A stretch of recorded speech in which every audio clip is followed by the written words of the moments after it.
Nesse vídeo vamos falar sobre a passagem onde Jesus pergunta se Pedro ama. No final do Evangelho de João, vimos que Jesus pergunta por 3 vezes se Pedro o amava. Essa passagem tem uma joia escondida e nesse vídeo eu irei te revelar. A palavra de Deus nos mostra que Pedro era um homem bravo, era um discípulo de Jesus, tinha o pavio curto. Quando Jesus conta para os seus discípulos que ele será entregue nas mãos dos seus perseguidores para ser morto, Pedro tenta fazer a cabeça de Jesus, falando para ele não se entregar, tanto que Jesus o repreende e diz: "Afasta-se de mim, Satanás." Se um líder repreendeu um membro da igreja, ele nunca mais volta. Pedro foi chamado de Satanás e continuou com Jesus. Pedro diz que não irá abandonar Jesus, mas Jesus alerta Pedro que antes que o galo cante por 3 vezes, Pedro o negaria. E isso aconteceu. Pedro nega Jesus e chora amargamente. Imagina Pedro negando Jesus e de repente os olhares dele se cruzam.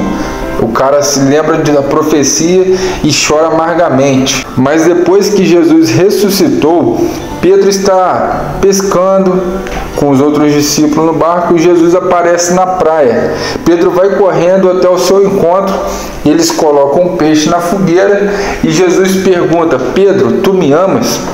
E Pedro diz que sim. Jesus pergunta pela segunda vez: "Pedro, tu me amas?"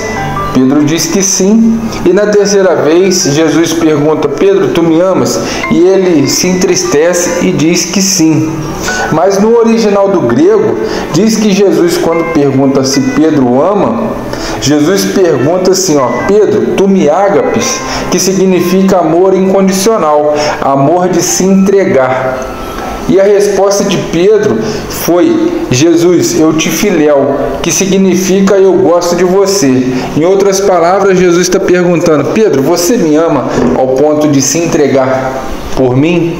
E Pedro responde: "Jesus, tu sabe que eu gosto de você." E ele pergunta a segunda vez: "Pedro, tu me amas?" E ele fala: "Eu gosto de você, eu te filéu."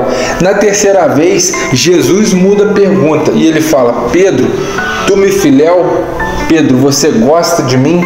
Então Pedro ele se entristece e fala: "Senhor, tu sabes que eu gosto de você." Pedro mostrou para Jesus que depois que ele o negou 3 vezes, ele não o amava como ele achou que amaria.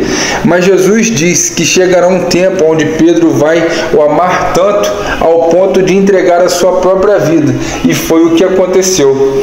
Às vezes a sua caminhada com Cristo pode estar meio bagunçada, mas continue perseverando e não pare, porque chegará o dia que você estará tão entregue ao Espírito Santo que você fará coisas por Jesus que nunca imaginou que faria. O Espírito Santo trabalha em nós dia e noite. Basta nós buscarmos e nos arrependermos dos nossos pecados. Fico por aqui, um forte abraço, que essa simples mensagem possa ter falado ao seu coração.